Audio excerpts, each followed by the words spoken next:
on with his disciples to the villages of Caesarea Philippi, and on the way he asked his disciples, "Who do people say that I am?" And they answered him, "John the Baptist, and others Elijah, and still others one of the prophets." He asked them, "But who do you say that I am?" Peter answered him, "You are the Messiah." And Jesus sternly ordered them not to tell anyone about him. Then he began to teach them that the Son of Man must undergo great suffering and be rejected by the elders, the chief priests, and the scribes, and be killed, and after 3 days rise again. He said this quite openly. And Peter took him aside and began to rebuke him. But turning and looking at his disciples, he rebuked Peter and said, "Get behind me, Satan, for you are setting your mind not on divine things, but on human things." And Jesus called the crowd with his disciples and said to them, "If any want to become my followers, let them deny themselves and take up their cross and follow me. For those who want to save their life will lose it, and those who lose their life for my sake and for the sake of the gospel will save it. For what will it profit them to gain the whole world and forfeit their life? Indeed, what can they give in return for their life? Those who are ashamed of me and of my words of this adulterous and sinful generation, of them the Son of Man will also be ashamed when he comes in the glory of his Father with the holy angels." The word of God for the people of God. Thanks be to God.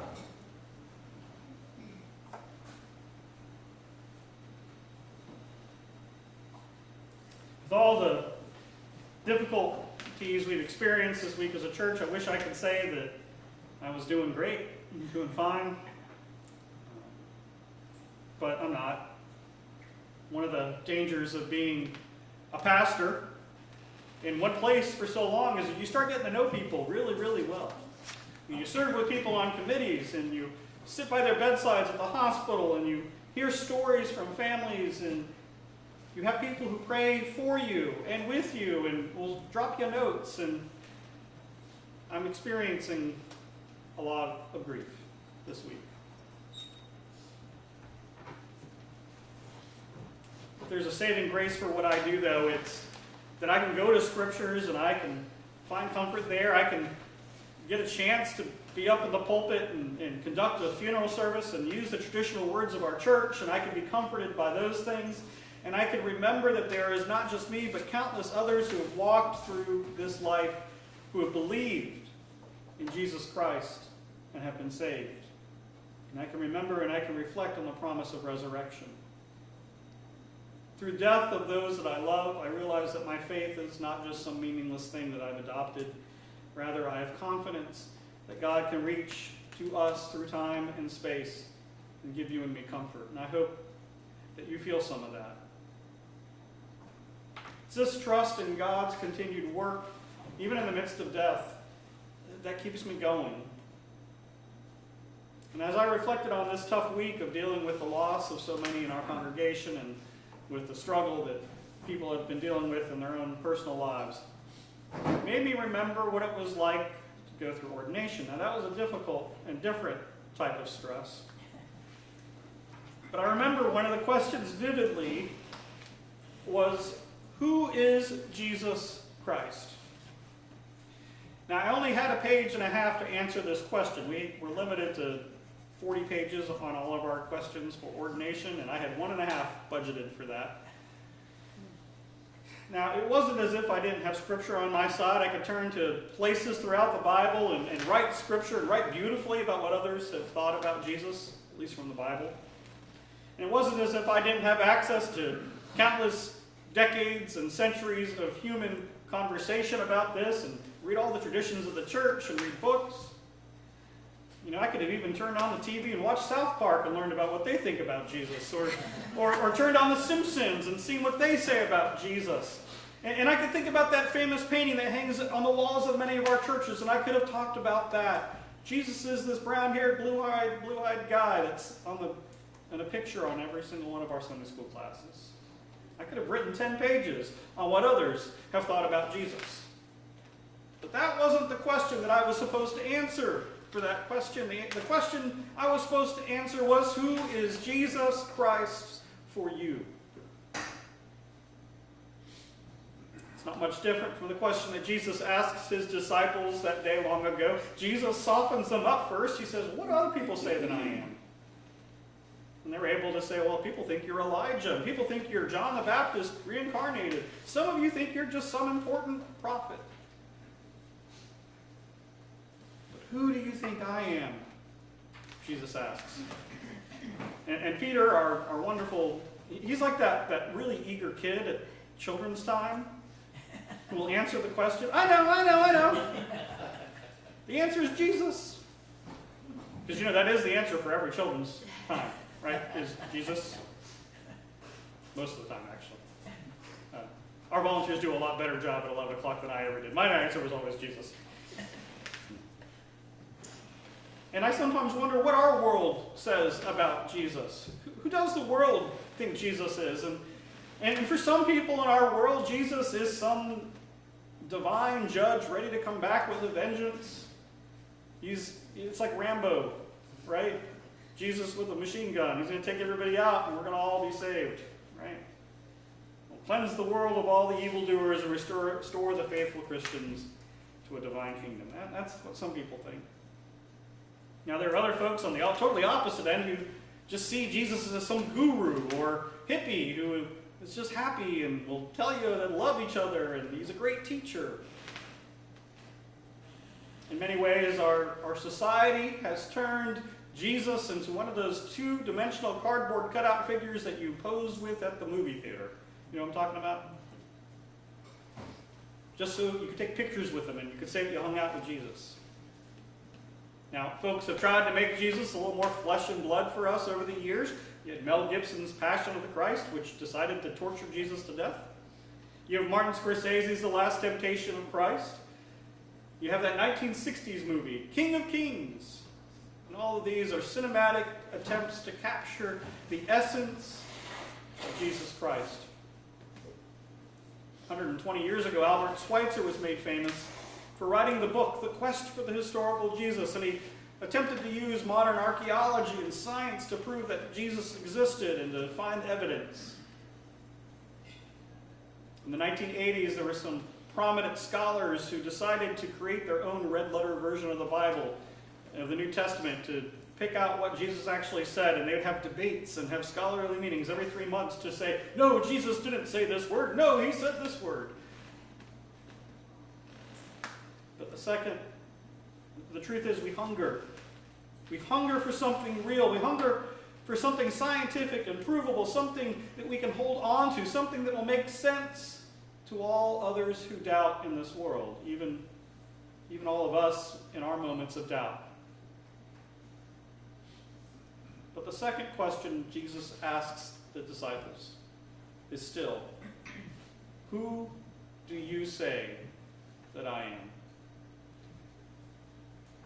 Now, I always used to think that Peter was rewarded when he said, Jesus, you are the Messiah. Yay, Jesus got the gold star on his Sunday school attendance sheet.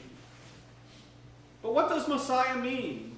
For a first century Jew, Messiah meant someone who was anointed to overthrow the world's powers and create a new kingdom here on earth that would restore the Jewish people to dominance. That was the first century understanding of Messiah. And it's certainly what Peter thought. Certainly what the disciples were expecting. They tied themselves to this rising star called Jesus, and they hoped to be at his right and left-hand side and rule over Israel and defeat the Romans. Even if the people didn't get it, the disciples sure thought they were on the right track.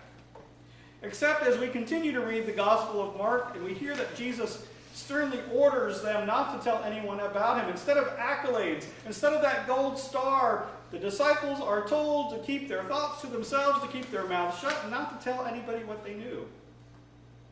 You see, I think Jesus, at that time, in this 8th chapter of Mark, understands that his disciples still don't get it. They don't understand what Messiah means. And then Jesus tries to speak to them. He says, I'm going to suffer. I'm going to die. I'm going to be dead for 3 days and then rise again. And Peter says, Jesus, be quiet. You're scaring everybody. Jesus calls Peter Satan and says that Peter and all the other disciples with him are focusing on the worldly things and not on the godly things. What Jesus says to them in that moment is, your vision is too small. You think I'm just here to save Israel? No, I'm here to save the whole world. If you want to follow me, can no longer be selfish. For what will it profit you to gain the whole world and forfeit your life? Jesus says this to the crowds and the disciples and to us. What's the point of making all that money in the world and living in a great house if you do not follow God? Jesus is the Messiah, but his kingdom is not of this world. Jesus didn't overthrow the Roman occupation of Jerusalem. Jesus did not create a lasting peace in this world. In fact, as we know in our history, people who call themselves Christians have created and fought most of the wars in the last 2,000 years. We've got to live up to that. And yet we still have faith in Jesus and in what we describe him, a peacemaker we call him, the Prince of Peace, a bridge between us and God, the author of salvation, the foundation of the church, the mighty God. These are the words we share at Easter and on Advent as we remember the majesty and magnificence of God. The Jesus that we know as Christians is a far cry from our culture's buddy Jesus or guru Jesus or avenging Jesus. When we follow Jesus, we will have to deny ourselves. We will have to put aside, in the Apostle Paul's words, the childish things and take up the grown-up things of faith. And Jesus says we also will have to take up those crosses that are before us. And I think we get this a little confused every once in a while when we talk about bearing crosses. Sometimes we think about a difficult marriage, or maybe we have a health challenge we have to overcome, or maybe there's some other tough point in our professional life. Someone didn't like me and I had to overcome that, and that's the cross I have to bear. You've heard it said by people, I got to bear this cross.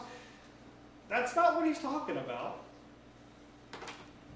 You see, we make these temporary things crosses to bear, and it diminishes what Jesus is talking about. He tells the disciples, you must take up your cross, and in the first century context, he's pointing over to Golgotha and saying, you see all those crosses up there and all those people who were up there on that Roman sense of the death penalty?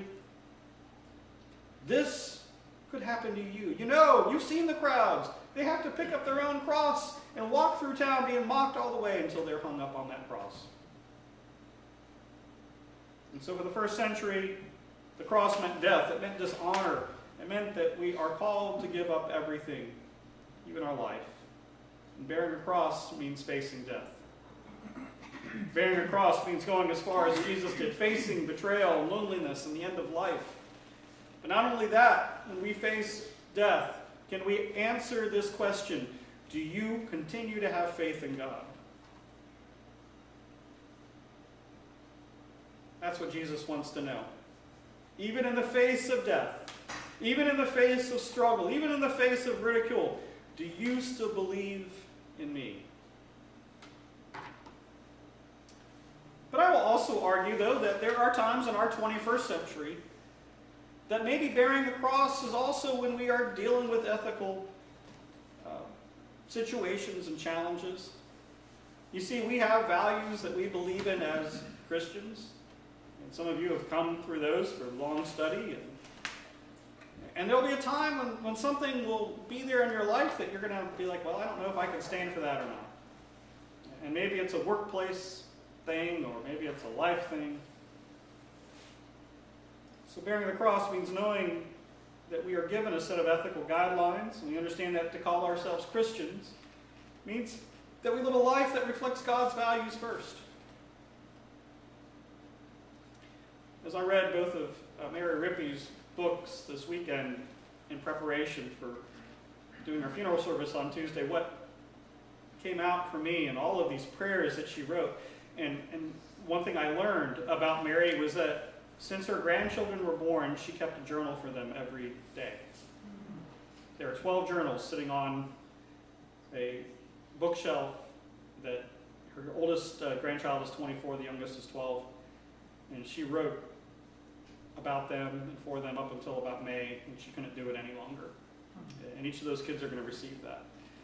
And I wondered when I read her book, I was like, where did she get all these wonderful prayers? And I'm thinking she must have done the same thing for her children. Each and every day, she probably wrote a little bit down.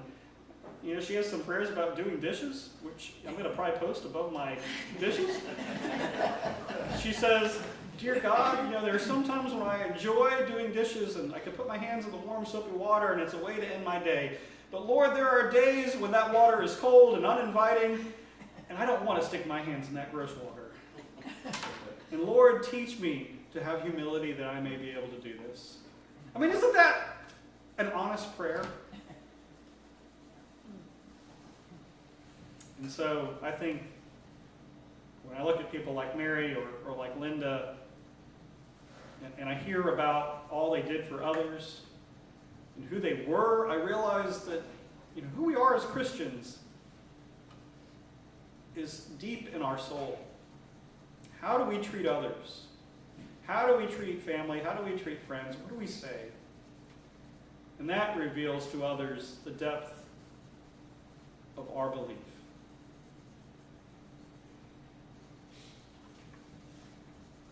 What we say, what we do about Jesus reveals what we believe about Jesus. Who do you say that I am? Jesus asks. And I think when we are forced to answer that question, now maybe you don't have to sit and write a page and a half for an ordination review, but when you are asked that question, I hope you have an answer. It's not an answer that you get from some book. It's not an answer some preacher has given you on a Sunday morning. It's not an answer that you can find on Google or Quora or wherever else you go to find your answers. It's not on Jesus' Facebook profile or some Wikipedia article. No, the answer to this question emerges from our hearts, from our encounter with Jesus on our journey of faith. Sometimes it's hard to come up with the words to describe who Jesus is to us.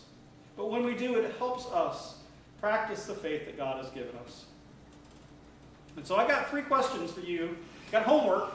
Sorry, I don't need to give you any more homework. First, who do you say Jesus is?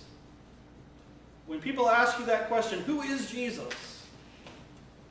Secondly, how are you called to bear the cross? And finally, will you bear that cross and follow Jesus? And so I encourage you to pray and to reflect on all the teachings that God brings your heart. Amen.